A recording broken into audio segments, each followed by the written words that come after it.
नमस्ते जोगी जी। नमस्ते भाई। जोगी जी, आज का प्रश्न ये था मेरा कि जो माँ-बाप रहते हैं उनको अपने बच्चों की परवरिश जो है वो किस प्रकार करनी चाहिए? और अभी जो परवरिश जिस हिसाब से कर रहे हैं ज़्यादातर माँ-बाप, तो वो क्या सही है या उसमें कुछ त्रुटि है? देखिए, हम क्या करना चाहते हैं, समस्या का समाधान जो है, बीच से शुरू करना चाहते हैं। पहले हम बड़ी-बड़ी गलतियाँ कर देते हैं मूल में, उसके बाद हम जो समाधान चाहते हैं, वो मूल केंद्र से समाधान नहीं चाहते।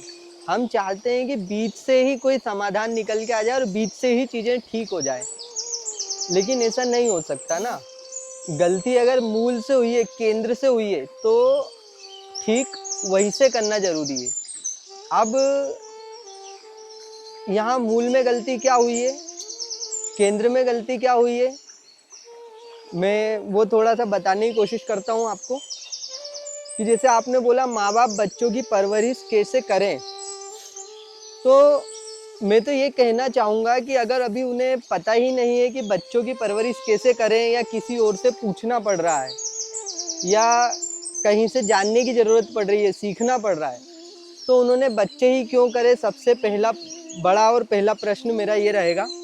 तो अब जो माँ-बाप बन चुके हैं उन पर हम आएँगे कि वो क्या कर सकते हैं, लेकिन मेरी तो गुज़ारिश यही रहेगी कि माँ-बाप बने ही ना पहली बात कोई।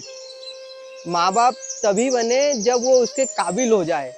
ये नहीं कि एक उम्र हुई और बस हार्मोन्स उत्तेजित होना शुरू हुए और बस उसी उम्र में विवाह कर लिया अंधाधुंध और फिर माँ-बाप बन गए। क्योंकि अगर ऐसा करेंगे तो आप अभी एक व्यक्ति ही परिपक्व नहीं है, तो माँ-बाप परिपक्व कैसे हो जाएँगे आप?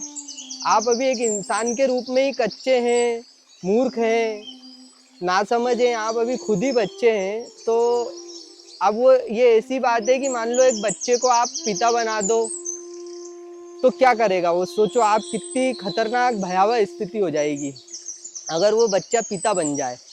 वैसे ही हम जो शारीरिक रूप से तो हम बड़े हो जाते हैं, लेकिन मानसिक रूप से हम बच्चे ही होते हैं और वही बचपने में हम बाप बन जाते हैं, माँ बन जाते हैं और फिर हम पूछ रहे हैं कि हम बच्चों की परवरिश कैसे करें। अब उस बच्चे को अगर कोई सिखा भी दे कि तुम्हें अपने बच्चे की परवरिश कैसे करनी है, तो भी वो गलत ही होगी, क्योंकि जो सीखी हुई बात होती है, परिस्थिति रोज़ बदल जाती है।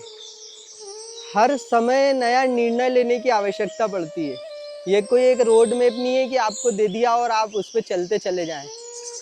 हर समय परिस्थिति बन रही है, ऐसे इसीलिए गुरुओं ने भी कहा है कि हमारी बातों को पकड़ो मत, कोई नियम मत बनाओ, क्योंकि जीवन रोज़ बदल जाता है, जीवन प्रतिपल बदल जाता है। प्रतिपल आपको एक नया फैसला लेना होता है और वो नया फैसला आपके होश से आना चाहिए, वो आपका होना चाहिए। आपका होश तय करे कि अब आपको क्या करना है, ना कि कोई नियम, है ना? तो इसीलिए नियम देना कि इस तरह से परवरिश होनी चाहिए, मैं तो पहली बात उसके खिलाफ ही हूँ, लेकिन फिर भी कहीं न कहीं देना पड़ता है, क्योंकि इतने सारे बच्चे बाप बन चुके हैं ऑलरेडी। ये आप थोड़ा-सा समझा सकते हैं कि आप जो बोल रहे हैं कि मानसिक रूप से जो व्यक्ति है वो अभी भी बच्चा ही है, तो इसलिए ये कुछ समझ में नहीं आया वो, क्योंकि मानसिक रूप से भी तो समझदार हुआ है ना बचपन के मुकाबले। देखिए, हम देखते हैं कि जो माँ-बाप बनते हैं, आम तौर पर जो लोग, हम कहीं और क्यों जाएँ, हम अपने माता-पिता पे आ जाते हैं, ठीक है? आपने देखा होगा कि हमारे माता-पिता घरों में कितनी बार बचकानी बातें करते हैं, बचकाने मुद्दों पे झगड़ते हैं, ठीक है? जबकि हम कई बार उनसे ज़्यादा सोचने समझने लग जाते हैं। हम जानते हैं कि क्या सही है, गलत है, लेकिन वो नहीं जानते हैं। ये हमने कई बार अनुभव किया है घरों में, ठीक है? हमने देखा है, सूचना के अभाव में उनको पता ही नहीं होता, नॉलेज ही नहीं होता है, ना स्वयं का कुछ पता होता है। कितनी बड़ी-बड़ी मूर्खताएँ और गलतियाँ कर रहे होते हैं, जब बच्चे उनको कई बार समझाते हैं, तो फिर वो बच्चों को कहते हैं कि हमने तुम्हें जन्म दिया है, तुमने हमें जन्म नहीं दिया। मतलब कि यहाँ उनके लिए क्या हो गया है कि जन्म देना मतलब कि बड़ा बन जाना। जन्म देना मतलब कि बड़ा बन जाना, ये उनकी मानसिकता होती है। इस प्रकार से वो बड़े हो गए हैं कि वो जन्म देने लायक हो गए हैं। लेकिन अगर यही बड़ा होना होता है तो फिर हमने जो हमारे इतने महान संत हुए, कोई 30 साल 35 साल में भी चले गए, अष्टावक्र इतनी कम आयु के थे, उनको हमने बड़ा माना, है ना। तो अगर उम्र के तौर पर ही आप बड़ा बोल रहे हो कि कोई बड़ा हो गया है, तो फिर ये तो मूर्खतापूर्ण बात है। कि आपने देखा होगा कई बुजुर्ग बच्चों जैसी हरकत करते हैं और बहुत सारे बच्चे भी बहुत समझदार निकल जाते हैं। तो मैं जब बोल रहा हूँ कि बड़ा होना जरूरी है, तो शारीरिक रूप से नहीं, मानसिक रूप से आपका मन प्रौढ़ होना चाहिए, है ना। जैसे कि बाबा शब्द किसके लिए उपयोग किया जाता है? बाप के भी बाप के लिए। मतलब कि हम देख रहे हैं कि बाप का भी बाप है जो हमारा, उसमें कितनी समझ होगी, उसने इतना अनुभव, इतना जीवन देखा है। और हमने भारत में कई बहुत कम उम्र के संतों के साथ भी बाबा जोड़ा है, बाबा का उपयोग किया है। क्यों किया है? क्योंकि वो हमारे बाप के भी बाप से ज़्यादा समझ रखते हैं, ठीक है। तो मैं उस बड़े होने की बात कर रहा हूँ। और जब तक आप अभी परिपक्व नहीं हुए, प्रौढ़ नहीं हो गए, तब तक आपको क्या अधिकार है कि आप एक बच्चे को दुनिया में ले आएं, उसकी ज़िंदगी खराब कर दें, है ना। और परिपक्वता क्या है कि आप अपने जीवन में वो चीज़ें हासिल कर चुके हैं जिसके लिए हमें जीवन मिला है।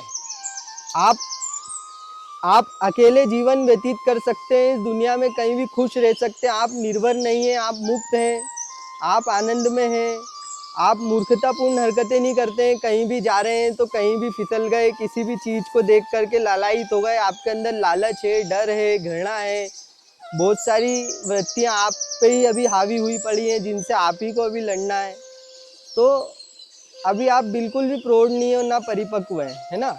तो मैं उस बड़े होने की बात कर रहा हूँ। जब तक वो प्रौढ़ता नहीं आई है, परिपक्वता नहीं आई है, तब तक आप माता पिता कैसे बन जाते हैं? बड़ी ही मूर्खतापूर्ण बात है ये। पर दुनिया तो जो चल रही है वो ऐसी चल रही है ना कि एक पैटर्न सेट है कि बच्चा बड़ा होता है, कॉलेज जाता है, नौकरी करता है, शादी करता है, बच्चे करता है। तो ये तो सभी कर रहे हैं, तो जो ये नए बच्चे भी आएंगे वो भी यही करेंगे ना। हाँ, तो इसीलिए तो मैं बोल रहा हूँ ना, ये नियम की वजह से हो रहा है। ये इंसान की अपनी इसमें कोई चॉइस नहीं है, उसका अपना कोई निर्णय नहीं है, वो होश में नहीं है, वो एक मशीन की तरह बस जिए जा रहा है। कुछ ढर्रों पर, कुछ नियमों पर समाज के वो जिए जा रहा है। और वैसे ही आध्यात्मिक लोग भी कुछ तरह के नियम पकड़ा देते हैं। तो नियम की काट नियम से नहीं होगी, जो नियम से जो गलतियां हो रही हैं उनकी काट एक नए नियम से नहीं होगी, होश से होगी। आपको खुद जागरूक होना पड़ेगा। समाज के हर व्यक्ति को जागरूक होकर के अपने फैसले खुद लेने पड़ेंगे और निडर होकर लेने पड़ेंगे, चाहे उसकी कीमत आपको कुछ भी देनी पड़े। आपको होश में देखना पड़ेगा कि अभी मैं कहाँ हूँ, क्या कर रहा हूँ, क्या अभी मेरी मानसिक स्थिति है, क्या मैं अभी। हर व्यक्ति जो शादी करता है वो कहीं ना कहीं जानता है कि जो मैं कर रहा हूँ ये उचित नहीं है, ये गलत है, लेकिन वो दबाव में आके, समाज के दबाव में आके, माता पिता के दबाव में आकर के विवाह कर लेता है, ठीक है।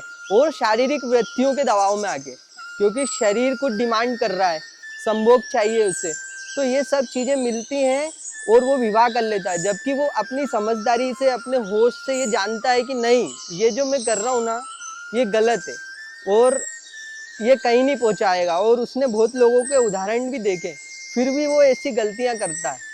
और फिर जब वो ऐसी गलतियाँ करता है और फिर समाधान मांगता है, समाधान उसने पहले ही उसको करने की ज़रूरत थी। जड़ से ही उसने जो गलती करी वो गलती थी। अभी भी अगर माता पिता बन चुके हैं आप, तो मैं फिर यही कहना चाहूँगा कि अब आप होश में जीना शुरू करें। अब आप अपनी बेहोशी से निकलें बाहर। अब आप देखें कि आपके बच्चे के लिए क्या सही है, उसको उस ढर्रे में ना डाल दें। अभी जैसे आपने कहा था परवरिश कैसी होनी चाहिए, तो परवरिश आपको वैसी होनी चाहिए आपके बच्चे की जैसी आपकी होना चाहिए थी। आपको पता है ना, आप एक ढर्रे में चले हैं और आपने वो गलतियां करी जो नहीं करनी चाहिए थी। तो अपने बच्चे को उस नियम और ढर्रे में ना डालें, उसको एक होश पूर्ण जिंदगी जीना सिखाएं, उसको अपनी उसकी समझदारी को विकसित करें और उन चीज़ों में उसको प्रेरित करें जिससे उसकी समझदारी बढ़ती हो, और स्वयं को भी। क्योंकि अभी अगर आप खुद को ही नहीं समझदार बनाएंगे, परिपक्व बनाएंगे, तो मेरी बात ही आपको समझ में नहीं आएगी। आप मेरे ही विरोध में हो जाएंगे तो बच्चे को क्या ही समझाएंगे। तो हर एक व्यक्ति का समाज में होश में होना जरूरी है। आप समझ रहे हैं मेरी बात को, मैं क्या कहना आप चाह रहा कुछ हूँ? गलतियों का उदाहरण दे सकते हैं, मतलब जो एक व्यक्ति जनरली करता है और जो उसके बच्चे पर उसे नहीं थोपनी चाहिए? मैंने वही बोला ना कि गलती ही सबसे बड़ी उसकी ये है कि वो बेहोशी में जीवन को जी रहा है, मतलब वो होश में कोई भी चुनाव नहीं करता। ठीक है, तो अब अगर मैं एक नियम दे देता हूँ कि आपको अपने बच्चे पर क्या नहीं थोपना है, ठीक है, तो वो भी एक अपनी बेहोशी में वो चीज़ पकड़ लेगा वो। ठीक है, मैं तो अगर जैसे मैं बोलूँ कि अपने बच्चे को एक आज़ादी दो, ठीक है, उसको बांधो मत, उसको उसको वो करने दो जिसमें उसकी रुचि है। ठीक है, तो अब अगर उसने इस बात को नियम की तरह पकड़ लिया तो बच्चे की रुचि तो कहीं गलत जगह भी हो सकती है ना। कहीं गलत जगह बच्चे की रुचि है तो क्या वो वहाँ उसको जाने दे? नहीं। तो फिर मेरी बात कॉन्ट्राडिक्ट हो जाएगी, है ना। तो इसलिए उसको पहले अपने जीवन को होशपूर्ण करना है। देखिए मूल में गलती क्या हुई थी, वो होशपूर्ण नहीं था, उसने अविवेक से फैसले लिए, उसने समाज के प्रभाव में आके फैसले करना शुरू किए। ठीक है, ये मूल में गलती हुई थी। उसकी वजह से ही वो आज पेरेंट्स बन गया है। ठीक है, और अब उसको पता नहीं है कि इसको कैसे आगे चलाना है। ठीक है, ये पहली गलती थी उसकी। तो उसका सुधार भी वहीं से होगा ना। उसको पहले खुद अपने अंदर झांकना पड़ेगा कि मैं जीवन में कहाँ कहाँ बेहोश निर्णय लेता हूँ, मैं कैसे जीवन को जी रहा हूँ, मैं सुबह उठ कर के जो भी करना शुरू करता हूँ मैं क्यों कर रहा हूँ।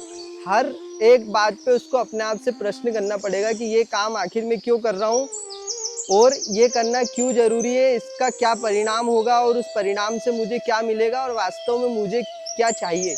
इसी को बोला जाता है कि अपने अंदर झांको, खुद को देखो, स्वयं को जानो। कोई ये बहुत ऐसी अलग बात नहीं है, बहुत नॉर्मल बात है कि आपको देखना पड़ेगा। ये पिता को करने की जरूरत है, ये पिता को स्वयं के साथ करने की जरूरत है। जब वो ये करेंगे तो वो एक परिपक्व इंसान बनेंगे। जब वो परिपक्व इंसान बनेंगे ना, तो एक परिपक्व इंसान को अपने बच्चे को पालने के लिए फिर किसी नियम की जरूरत नहीं होती है, फिर उसको कुछ भी करने के लिए किसी नियम की जरूरत नहीं होती है। ये ऐसी ऐसी बात है, जैसे आप पूछ रहे हैं कि कुछ नियम या कुछ तरीके बता दूं मैं, कि जैसे एक व्यक्ति है वो अंधा है, ठीक है, अंधा व्यक्ति कहीं जा रहा है, उसके मार्ग में कभी गड्ढा आ सकता है, कभी पत्थर आ सकता है, कभी नदी आ सकती है, कभी कोई जानवर आ सकता है। ठीक है, तो हम उसको एक नियम नहीं दे सकते कि तुम इस तरह से चलो, क्योंकि उसके सामने कब क्या आएगा वो समय निर्धारित करेगा। और भविष्य का भविष्यदर्शी तो कोई भी नहीं है कि किसके जीवन में आगे क्या समय आएगा। तो हम अगर उसका भला ही करना चाहते हैं तो हम उसकी उसको रोशनी दे दें, उसकी आंखों को ठीक कर दें। ठीक है, तो यही होश जिसकी हम बात कर रहे हैं, यही अध्यात्म है कि हमें अपनी आंखों को ठीक करना पड़ेगा।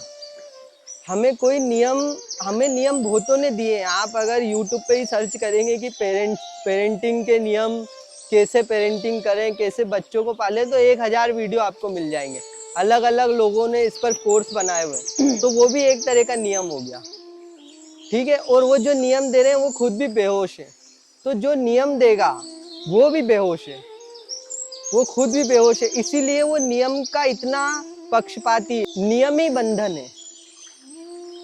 आप समझ रहे हैं, जी। नियम ही बंधन है। और कई बार ऐसा होता है कि ठीक है, एक पेरेंट तो थोड़ा समझदार है, पर पति या पत्नी में से कोई एक समझदार हो सकता है, दूसरा हो सकता है उसकी बातों का विरोध करे। और आसपास अब सिर्फ माँ बाप ही नहीं होते हैं, बच्चे के दादा दादी भी होते हैं, बाकी लोग भी होते हैं। तो फिर उस स्थिति में क्या करें कि अगर बाकी सब लोग जो हैं वो एक ही विचारधारा के हैं और सिर्फ एक ही व्यक्ति है पेरेंट्स में से जो समझदार है, तो उस पेरेंट को क्या करना चाहिए? देखिए, यहाँ पर मैं ये कहना चाहूँगा कि जो बच्चा है उस पर किसी एक व्यक्ति का अधिकार होना बहुत ज़रूरी है, जिसका सबसे ज़्यादा प्रभाव हो और जो निर्णय ले सके कि मैं कैसे अपने बच्चे को रखूँगा, कैसे अपने बच्चे को पालूँगा, किन से वो मिलेगा, किन से नहीं मिलेगा। समझ रहे हैं आप? तो अक्सर वो 2 पति और पत्नी होते हैं, ठीक है? बाकी जो दादा दादी, नाना नानी, वो कहाँ रहेगा, किन के पास ज़्यादा रहेगा, ये यही 2 लोग ज़्यादा निर्णय करते हैं इस चीज़ का ना। तो अगर हम देख रहे हैं कि घर में ऐसा माहौल नहीं है, जो दादाजी हैं वो शराबी हैं या दिन भर गालियाँ बकते हैं, ठीक है, तो ये फैसला लेना पड़ेगा कि उस व्यक्ति से उस बच्चे को दूर किया जाए, ठीक है। ये फैसला एक ना एक व्यक्ति को लेना पड़ेगा, और ये जो पति और पत्नी होते हैं, इन दोनों का बच्चे पर अधिकार होता है, ठीक है। पति और पत्नी में से भी ज़्यादा जो प्रभावशाली है, हम उसको बोल रहे हैं कि तुम्हें होश में आना पड़ेगा, ठीक है, और वही सारी चीज़ें कर सकता है। अगर हम बोलेंगे कि नहीं, इस पर भी बच्चे का उतने अधिकार है, इस पर भी है, उस पर भी है, उस पर भी है, तो सभी लोगों को होश में आना पड़ेगा। फिर आप समझ रहे हो, फिर सभी लोगों को जागरूक होना पड़ेगा। क्योंकि अगर दादाजी मूर्खतापूर्ण जिंदगी जी रहे हैं, दादी समझदार है, तो बच्चा तो दादाजी के पास भी जा रहा है, ठीक है। तो एक व्यक्ति जो मुखिया है लगभग, वो समझदार होना उसका बहुत जरूरी है। इसीलिए तो मैं बोलता हूँ ना कि परिवार मत बढ़ाओ, बनाओ परिवार, मत बन जाओ मुखिया, क्योंकि मुखिया ही मूर्ख होगा तो सारे ही मूर्ख होंगे। समझ रहे हैं आप? तो मुखिया को अपने हाथ में कमांड लेनी पड़ेगी। उसके बाद अगर कोई ऐसा करता है जो नहीं समझता है समझाने पर भी, तो उससे अपने बच्चों को दूर करने के लिए जो भी प्रयास करने पड़े वो करने चाहिए। और सबसे बड़ी बात तो मैं बोल रहा हूँ ना, मूल में गलती जो हुई थी हम वहां से सुधार की बात कर रहे हैं, हम बीच में से नहीं। आप बेहोश हो, आप अभी बेहोश हो, आप नहीं समझे हो बातों को, आप अभी मूर्खतापूर्ण, तो आपको स्वयं पे काम करना है सबसे पहले। अगर आपको अपने बच्चे के लिए भी कुछ करना है तो खुद से शुरुआत करना पड़ेगी ना आपको, स्वयं से, अपने आप से। तो आप अपने आप को जब सुधारेंगे ना, तो सब अपने आप सुधरेगा। हम देखिए, बात यही तो है ना, दूसरे को सुधारने पर बहुत ज़्यादा लोगों का फोकस होता है, और बहुत ज़्यादा लोग सुनना चाहते हैं, जानना चाहते हैं कि मैं अपनी पत्नी को कैसे ठीक करूं, मैं अपने माता पिता को कैसे ठीक करूं, मैं समाज को कैसे ठीक करूं, मैं पूरी दुनिया को कैसे ठीक करूं। लेकिन कोई भी नहीं जानना चाहता कि मैं स्वयं को कैसे ठीक करूं। आप समझ रहे हैं? और यही बहुत बड़ा अहंकार होता है कि मैं किसी और को कैसे ठीक करूं। आप समझ रहे हैं? और इस प्रश्न में ही आपकी मूर्खता छुपी हुई है कि आप प्रश्न कर रहे हैं कि आप कैसे ठीक करना है। क्योंकि आप अगर इतने समझदार होते तो ये प्रश्न नहीं उठता ना कि मैं कैसे ठीक करूं। तो अभी आपको स्वयं को ठीक करने की जरूरत है, और जब तक हम स्वयं को ठीक नहीं करेंगे, खुद को नहीं सुधारेंगे, तब तक हम कुछ भी नहीं सुधार सकते, और सुधारने के नाम पर बिगाड़ेंगे। जैसे माता पिता होते हैं, आपने देखा होगा कि कोई माता पिता नहीं चाहता कि उनका जो बच्चा है वो बिगड़े, बदमाश बने, बुरा बने, चोर बने, भ्रष्टाचारी बने, है ना। ऐसा कोई माता पिता नहीं चाहता। क्या कोई ऐसा माता पिता है जो ऐसा चाहता है? नहीं। लेकिन आज देख रहे हो आप हमारे देश की और दुनिया की क्या हालत है। क्यों? क्योंकि हमको दूसरों को सुधारने में ज्यादा रुचि है। वो दूसरा हमारा बच्चा भी हो सकता है ना। आप समझ रहे हैं? जैसे यहाँ पे ये प्रश्न उठ सकता है कि फिर अभी हम बच्चे की बात ही क्यों कर रहे हैं, स्वयं का ही हमको चर्चा करनी थी, स्वयं को सुधारने की। अगर आप पेरेंट्स हैं, आपका एक बच्चा है, तब तो ज्यादा आप पर जिम्मेदारी बढ़ जाती है स्वयं पर काम करने की, बहुत ज्यादा। अगर आप अभी भी नहीं सुधर रहे तो आपसे बड़ा कोई अपराधी, कोई पापी नहीं है इस संसार में। आप समझे? क्योंकि पहले तो आपको स्वयं को ही मुक्त करना था बस। अब आपको अपने साथ में एक और जिंदगी को, उसकी भी जिम्मेदारी है आपके ऊपर, उसको आप संसार में लेके आए हैं, है ना। तो इसका उत्तर मैं यही दूंगा। मुझे पता है कोई स्पष्ट उत्तर, कोई एक निकाल कर नहीं दे पाऊंगा मैं, है ना, क्योंकि ऐसा सब लोग कर रहे हैं। और वही समस्या है कि आपने किसी को बता दिया कि उसको दूसरे को कैसे सुधारे वो, और दूसरे को बता रहे हो कि उसको कैसे सुधारे वो। हर व्यक्ति दूसरे को सुधारने में लगा हुआ है, और इसमें अब जो आपका जो ईगो है वो बहुत फलीभूत होता है, एकदम बहुत ज्यादा वो हो जाता है। क्योंकि हम खुद को कहीं ना कहीं समझदार मानते हैं पहले हाँ, से। तो यही ईगो है ना कि हम तो ठीक है, हम सुधरे हुए हैं, हम बढ़िया हैं, हर माँ बाप के मन में ये ईगो बहुत ज्यादा होगा। तो इसका एक पैमाना ये हो सकता है कि मतलब सबसे पहले तो खुद की मूर्खता समझ में आए, उसके बिल्कुल। बाद ही तो आगे की प्रोसेस होगी। बिल्कुल बिल्कुल, यही अध्यात्म है। अध्यात्म कोई नियम नहीं देता, अध्यात्म बस बोलता है अपने आप को देखो, बस खुद को देखो। जैसे कोई व्यक्ति दुखी है तो कहीं ना कहीं वो उसकी मूर्खता के कारण दुखी है। बिल्कुल, बहुत ही सुंदर बात बोली आपने कि जैसे माता पिता कई बार बोलते हैं कि हमने अपने बच्चे की वजह से दुखी हैं हम, या कई लोग बोलते हैं हम इस वजह से दुखी हैं, हम उस वजह से दुखी हैं। तुम अपनी मूर्खता की वजह से दुखी हो, क्योंकि जो तुमने उससे उम्मीद लगाई थी वो तुम्हें दुख दे रही है, ना कि वो एक्शन। क्योंकि बाहर क्या घटित होगा, कब घटित होगा, इस पर हमारा कोई वश नहीं है। ये यहाँ पर हमारी कोई फ्री विल नहीं है। उस घटना से हम पर क्या प्रभाव पड़ेगा, मतलब हम अंदरूनी जो हमारी आंतरिक शांति है वहां पे हमारी विल होती है कि हम कैसे लेंगे उस चीज को। यही अध्यात्म है कि आप वहां पे स्थित रहें, आप बाहर ना कूदें। आपको वहां भेजने का पूरा कार्यक्रम जो होता है उसको अध्यात्म बोलते हैं, कि हर व्यक्ति अपनी उस जगह पे पहुंच जाए जहां पर वो निर्णय लेता है कि इस घटना से जिसका वो दृष्टा है वो उस घटना से प्रभावित ना हो जाए, वो घटना उसको हिला ना दे। और हिलना है कि नहीं ये भी वो खुद स्वयं फैसला करे। इसको बोलते हैं फ्रीडम। तो इस मुकाम पे हमें सबको पहुंचाना है और सब जाएं, यही अध्यात्म है। नियम देना अध्यात्म का काम नहीं है। अगर अब संक्षिप्त में आपको इस पूरे वार्तालाप की समरी देनी हो, सार देना हो, तो आप एक आखिरी सलाह क्या देना चाहेंगे माँ बाप को?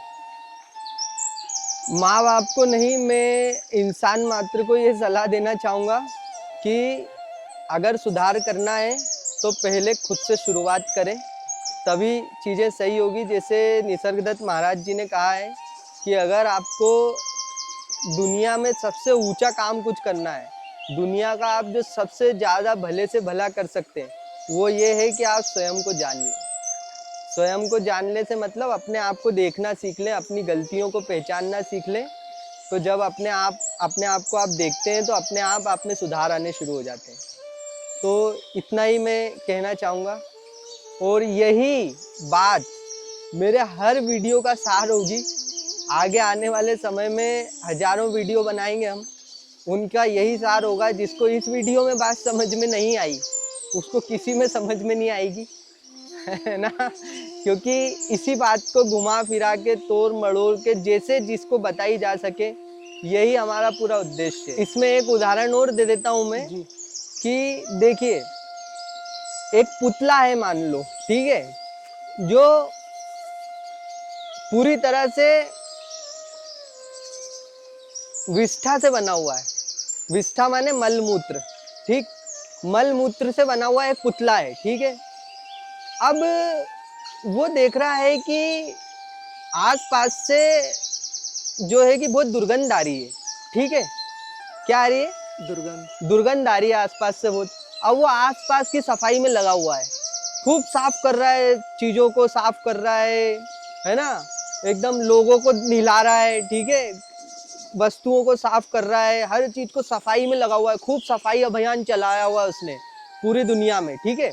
और ये सफाई अभियान चलाने का कारण ये था कि उसको अपने अंदर से बदबू आ रही थी बहुत ज्यादा, क्योंकि उसने स्वयं को नहीं देखा। जब वो स्वयं को देखता है तब वो देखता है कि मैं ही विष्ठा से बना हुआ हूँ, मैं ही मलमूत्र से बना हुआ हूँ, और अगर मुझे इस बदबू से छुटकारा पाना है तो स्वयं को ही मिटाना होगा, क्योंकि ये जो बदबू आ रही है मुझसे आ रही है। जैसे कबीरदास जी ने बोला है, बुरा जो देखन में चला बुरा ना मिलिया कोई, जो मन खोजा अपना तो मुझसे बुरा ना कोई। तो यही है कि हमें बाहर कोई सुधार करने की जरूरत नहीं है। आपका परिवार भी सुधर जाएगा, दुनिया समाज सब कुछ सुधर जाएगा अगर आप सुधर जाएंगे। धन्यवाद।